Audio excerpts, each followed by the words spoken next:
Hi everyone, I'm Rena, your host today. My guest has had a really unique journey. He's been a filmmaker for 9 years, trained as a professional wrestler for two, and spent 15 years working in the funeral industry. He's here today to share his story and to remind us how important it is to use our time wisely. Hello, Wade. Hey, how you doing? I like your introduction. Thank you. I like it too. Well, as you understand from this introduction, I have a lot of questions. That's super interesting how you change from one field to another. Uh, so I will start how this happened, or what was your first field with which you have started? You started as a wrestler, or you started in the funeral industry? Well, so how everything started, actually, when I was a little child, I said I was gonna do 2 things. I said I was gonna be a filmmaker and a Yeah. funeral director, and so I actually Wow. ended wanting to do both since early childhood, and so what ended up happening was that when I was in high school, I was, like, in art club and things of that nature, and I also wrestled in high school my freshman year, but I quit the team, and so my senior year I started, working in the funeral business because one of my teachers, she called one of the funeral directors here in Chicago and said, I got a young man, he wants to be a mortician, and can you take him on? And so he told me to show up in a gold tie, a white shirt, and a black suit. And so I ended up working for them for about 13 years. But that same year that I started in the funeral business, I actually went back to the wrestling team in high school and I finished the season strong. That's kind of how all that came about. That is unbelievable. I mean, I think it's not so common that the childhood dreams came true because, a lot of children, they dream to be astronauts, I don't know, race drivers or something like very extreme. And most of the time, it's not happening, but you were very determined. Like, I want to be this and this, and you became this. That's amazing. Absolutely. I mean, I've always kind of stuck to the goals that I had as a child because everything that I'm doing is not just a job to me. Yeah. It's fun. It's something that I love to do. And I just always feel like, with life, you have to use your time wisely and you have to just, go for what you want. And so I always wanted to be a funeral director and a filmmaker. And so I just pursued all of it. From my perspective, I can understand the film director, but funeral industry to dream as a child is pretty unique. Is there something in your childhood that um, inspired you to become one? Oh, yeah. Growing up in church, I went to a lot of funerals. Oh And I my was god! kind of curious as a child, and then I also remember, like, when I was a child, I don't wanna say, like, it was an out of body experience, but I almost drowned, and it was kinda like a supernatural experience that I used to talk about as a child that I had, and so that kinda made me, like, really curious, and so I think that really inspired me to become a funeral director, and so, like, I wasn't afraid to do it. When I was in church, there was a couple there that they owned their own funeral home, and they were, like, the first morticians that, like, allowed me to come to their funeral home and kinda check it out, and so I wasn't afraid, so I started working in the funeral business, and I ended up working at one funeral home for about 13 years since high school, so it's been 15 years now, but I spent 13 years working at one firm in Chicago. They taught me pretty well. I met a lot of cool people. One thing about the funeral business that a lot of people don't think about is that you get to meet a lot of people, you get to help people, and you also kind of just really reflect on life and think about like how you want to spend your life and where you want to go in life because tomorrow's not promised or even the next minute is not promised to anybody. So for me, I believe it's like one of those things where it kind of motivates me to be adventurous. That's actually a powerful statement. Wow, that's a very deep thought. As you worked 15 years, you're enjoying it from what you told so far. It's definitely it. That's great. I mean, a lot of people, they probably want to have a job that they enjoy and like, and you're living this dream for yourself. That's great. Yeah. I know Yeah. the schooling part for it was kinda rough, though. I went to school to be a funeral director back in 2016, and I ended up coming out of the school in 2018. It was a very hard course. It was rough because you gotta learn about the law, you gotta learn anatomy, chemistry, learn a little bit about religion and public speaking and psychology and sociology and all of that good stuff, so it's a very hard course. I'm now almost speechless, but I need to speak. And I have so many questions. First, I'm very surprised to find out that there is a school for funeral directors. I had no idea. Yeah, it's a very hard course, to be honest with you. It's uh, it's not bachelor degree. It's just some school that teaches all the things that you told. Well, so how it works, so every state, right, Yes. has a different curriculum. So basically, to be a funeral director, you do have to go to school, and as well for the embalming side, but there are some states that have like different requirements. In Mm-hmm. some states, you might have to take your national board to have both licenses because a funeral director and an embalmer in some states are kind of two different things. But like I live in Illinois, so in Illinois, you have to hold both licenses as one. I also applied to get licensed in California and Colorado as well. So I'm kind of in the process of working on that too. Every state is different. It's a great career. It's just sometimes it's kinda hard getting licensed in other states at times though, because again, every state has like a different procedure for it. So it's like a person might pass the test here, but then over there they might have an extra test that you have to take or whatever. But it's a really hard course to be honest with you. I had no idea. Well, good for you that you have done it in your state and now you have planned to expand. That's great. In any case, good luck with this. Thank you. I would like now to cycle a little bit to the wrestling. You mentioned you have been doing it only for 2 years. What happened? Why you stopped, or why only 2 years? Why not longer? That's a great question. So actually first I'll start with how I got into it. Again, I wrestled in high school.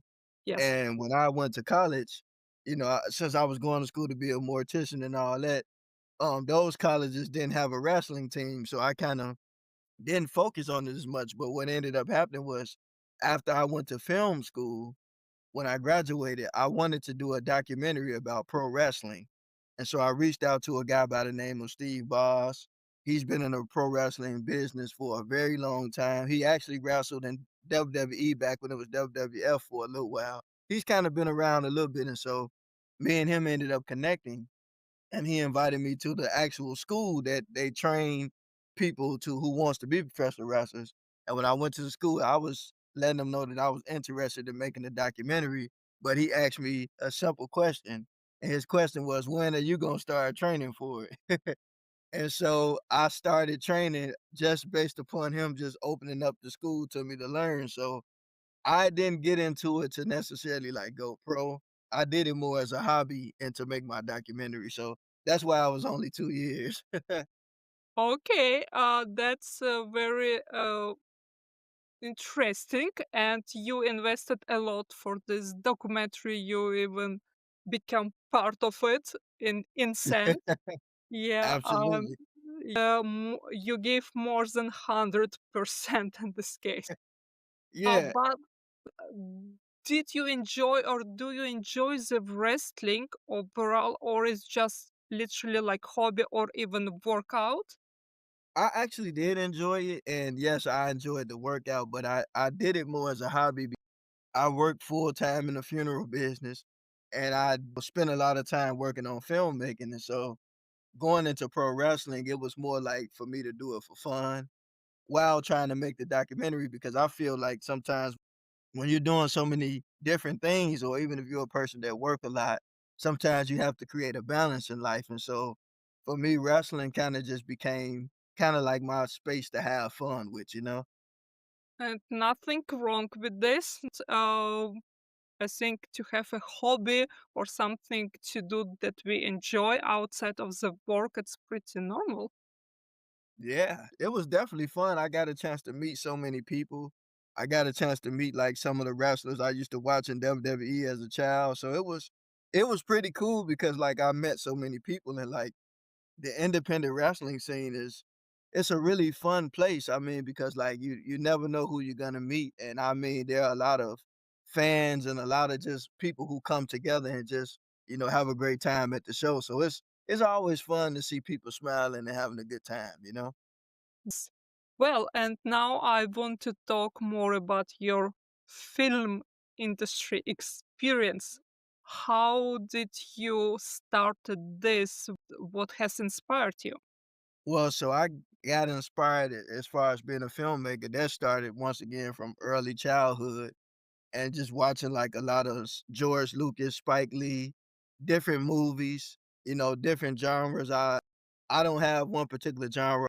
I like all kind of movies, classical movies, Hollywood movies, independent movies, Bollywood movies, all type of movies. I am just a very big fan of filmmaking because I love storytelling, but what ended up happening was that me going to school to be a funeral director is actually what led me to go to film school because when I was in mortuary school, when we finished the program, we had these exit exams we had to take. And these exit exams are like exams you have to take before you can take the national board. So I was struggling to pass it. And I'm like, you know what? If this doesn't work out, I'm gonna have to find something else to do.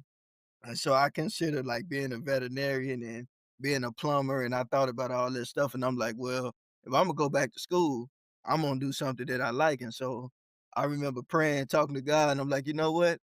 I think if I'm gonna go back to school, I'm gonna do something I like. And so I decided to go to film school. And so when I went to film school, I ended up just falling in love with it. And I think by the time before I graduated film school, I had already made like 20 short films before I graduated.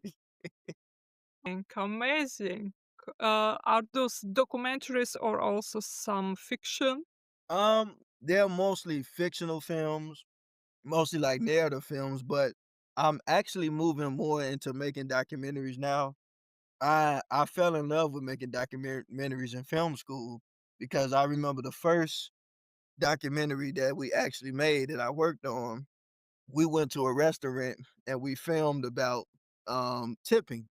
And I never received a copy of the documentary, but I had a lot of fun working on it. And so I know I had produced like a lot of narrative films, but I'm like, documentaries, I like those a lot better because you get to connect with people. You get to find real people and tell real stories. And I think that documentaries are just so much more fun to make because you just get to know people and you get to kind of see their life and see life from their perspective. And I think that it's kind of a cool thing because like everybody has a story, and a lot of times when you watch documentaries you learn a lot about people that you didn't know. And so I think I'm starting to like making documentaries a lot better. So I'm spending the rest of this year and God willing next year just kind of focusing more on making documentaries. Amazing. Well, I can understand your passion to tell the people story because I think it's amazing and everyone has a story. And they are interesting. You can learn from it, you can get inspired. So I can totally understand this. But also, this follow up question about the documentaries. Um, you stated that's about the real people, their stories. How do you find the topic to film about? Yeah, that's a great question. So for me, I just like making documentaries about people. So to me, everybody, as it's been stated, is their own walking book, their own walking story. And to me, I just like, finding people and just helping tell their story, or somebody who owns a business, or somebody who has a big family, or somebody who's lived to be 100, or somebody who's like 95 or 75, or just finding different things because I feel like as an artist and a filmmaker, I think that one of the most beautiful things that you can give is to just kinda let people know that they're seen and heard, and so for me, it's kinda like a combination of being a funeral director and a filmmaker because if you think about it, right, as a funeral director, whenever a family hires you to help them celebrate their loved one's life, you're literally kind of like making a documentary about the person, but it's nothing visible. You're just hearing somebody's story being told at their service. So I feel like as a filmmaker, instead of waiting on somebody to pass away or at that moment, why not just tell their story now, you know? So one of the things that filmmaking and being a funeral director has in common is that it's storytelling, you know?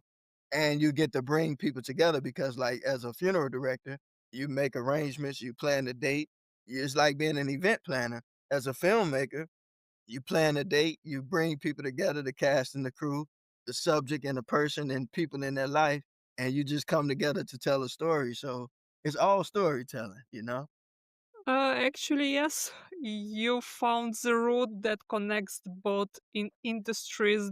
I don't think anyone would consider it in this way, but as you explained, that's really it is how it is. It's Yeah, about the story, about the person, and you show the story just in film making. You show it now, and the funeral industry, it's like the past. You show how the person was in the past. That's the difference. absolutely.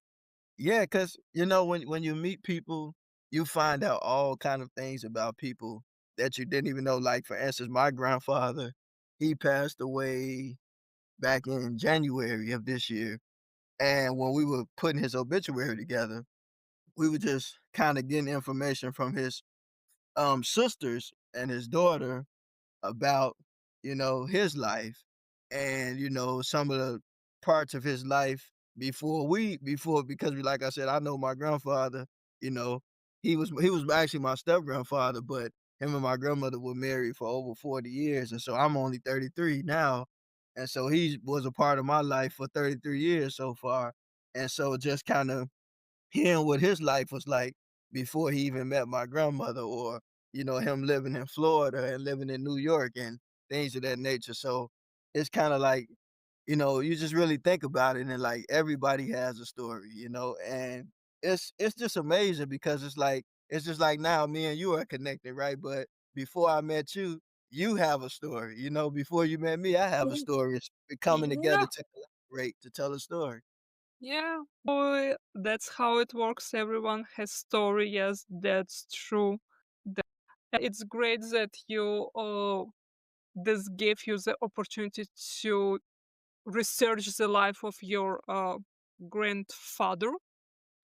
That is amazing. Just out of curiosity, have you thought to make a documentary for your funeral business? I mean, example, like I'm just quickly thinking y- your step grandfather. You did the research, you found things how he lived before he met your grandmother. I'm sure there will some interesting things. Have you thought to make a movie?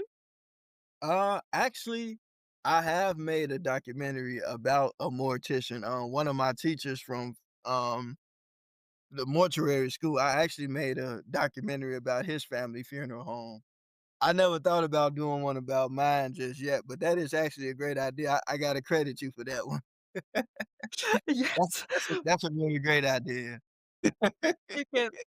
I mean, it's something from what you told, you can combine those two things. I think the people who will come to celebrate their loved ones at the funeral home, they will be very surprised and in positive way to see the movie, even short one, like 2 3 minutes. Absolutely. Yeah, it's always a joy connecting with people, and I've actually also been thinking about making a documentary about one of the funeral homes that I used to work for full time because the owner, I believe he's about 88 years old now, and he is like a legend here in Chicago, and he's, very well loved in the community. And so I've been kind of contemplating making a documentary about him for the longest. So I'm actually gonna reach out to one of his sons and see if we could put that together real soon. So I thank you for kind of helping ignite that fire. Yes, sure. I also like to inspire the people to do things. Uh, bec- and Absolutely. I'm very excited for this project if you will start it, and I think it can take off. And I will also suggest you to create a social media account, and post those videos there. I think it Absolutely. will help you expand your business. Yeah, I appreciate that. That's a very good thought. So I really appreciate that. You're welcome. I'm glad to help. And one more thing, you mentioned that you wanted also to share with listeners, with the audience about the time that you learned, as far as I understood, to use time wisely. Can you expand on this idea? What exactly you mean? Absolutely. So Great. time is one of those things that I believe is like our greatest asset, one of our greatest gifts. I know there are some people that say that time is an illusion, but to me, time is important because every day we live, right? It's like we living on a clock, an invisible clock, right? And I think that like every part of our life, whether we realize or not, it's based off numbers. And so I always say that, the number of days, the number of moments, the number of seconds, the numbers of minutes we get, all of those things really count. And so to me, it's like, people often say they don't waste their money, but I think that to me, time is one of the most important things that we don't want to waste because it's something that we can't get back. You can always make a few more dollars, but if there's no more time, can't do anything. So I think that time is something that we should always cherish. And again, I've been in the funeral business for 15 years and I've seen a lot of things, heard a lot of stories. And one of the stories that really touched me the most was some years ago when I was working full time at the other funeral home. There was a young man, and he was he was kind of pretty adamant about a lot of stuff, which I can understand. And I remember like talking to him, and it was one day they were having like trouble with getting the DVD set up or whatever. So we had like the setup with the HDMI cord, and for whatever reason, the DVD wasn't working, and so I think he brought his own laptop, and we got it working.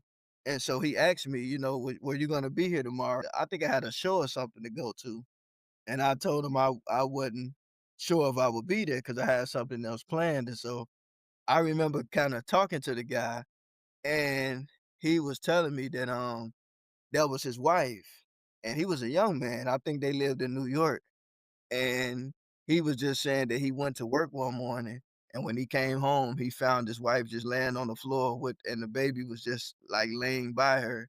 And so like it's just like wow, like you hear so many stories. I remember when I was working at the funeral home full time, there was a guy.